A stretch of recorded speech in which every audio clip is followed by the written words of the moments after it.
Sex is not what you think it is. The world has lied to you. Surprise, surprise. The world thinks it knows what sex is, and it bombards you with images of quote-unquote sex.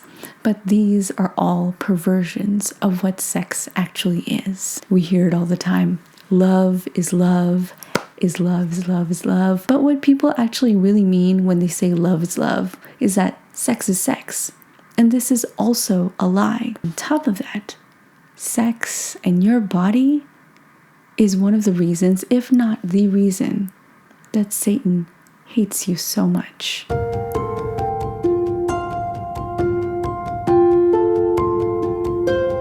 We all know that to make babies, you need a man and a woman. Well, at least most of us know that you need a man and a woman, because the man has the sperm and the woman an egg. And these two physical things, these material things, is what is required to make a physical human being with a physical body. Now, this physiological aspect, everybody in the world understands. But what secular, non-religious people fail to recognize, and that many Catholics and Christians in general fail to remember, is that there is a spiritual aspect to this making a human being. And that is the creation of a new soul.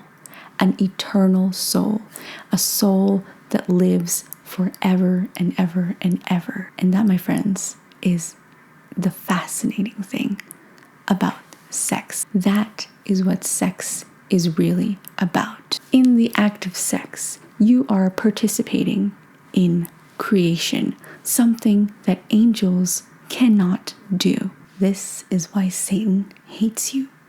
The same body that you excrete fluids from, the same body that you toil and you labor with, is the same body that is used to help create a new soul. And the body is not bad.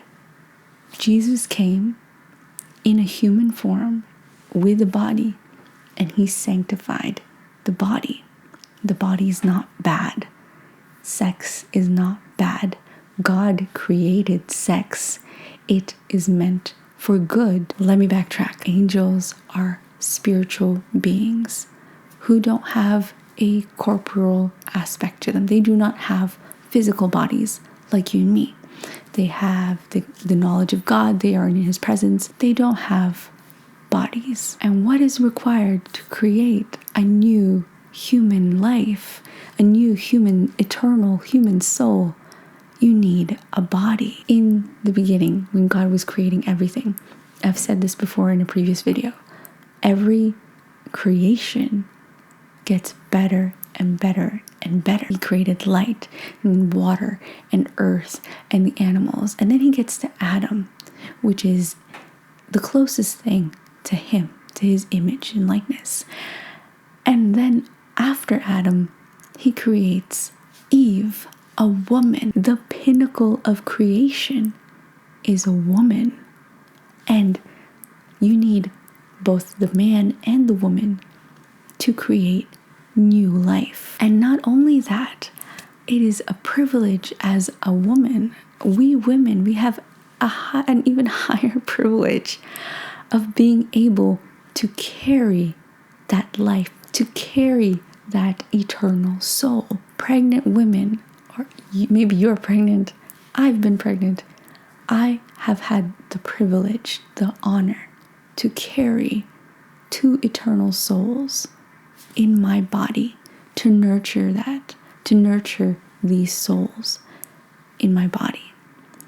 That is an amazing honor that we women get to have. On another note, marriage is such an important thing, because when we realize that what we're doing when we have sex and the product of sex is an eternal soul, it makes sense that we need the man and the woman there, the father and the mother, married together to bring up this new life, this eternal soul, to nurture it in a family. Yes, the purpose of sex is also for a man and a woman, for husband and wife to bond. But when a man and a woman have sex, they are participating with God to create a new and eternal soul. Angels have so many powers. They're in the presence of God, and yet they cannot make new souls. They cannot participate like you and I can in the creation of new souls, in helping God create a bigger family. And so no wonder why Satan tries to pervert, tries to twist and manipulate what sex actually is. Satan is of the mentality that if he can't have it, you can't either. And so he attacks us on sex and our bodies. 2 men and 2 women, no matter how much pleasure they might get out of something that what they would call sex, could never actually participate in this mystery of creation. And so I think if only everybody understood what sex actually is, what it is for, what it does, the amazing mystery behind it, we would all be so careful as to who we choose to do it with. As a Catholic, you are to be married in the church, and every time you have sex, you are to be open to life. That's why contraception is not good. When you use contraception, you are saying no to this wonderful thing that God is asking of you. Being open to life, being open to creating a new eternal soul.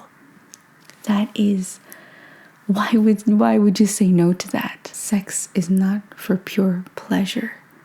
Sex is not between 2 men, between 2 women. Sex is between a husband and wife. And this act is an invitation from God to help him with creating new and eternal souls. My name is Alexis, and thank you so much for joining me. And I'll see you next time. God bless.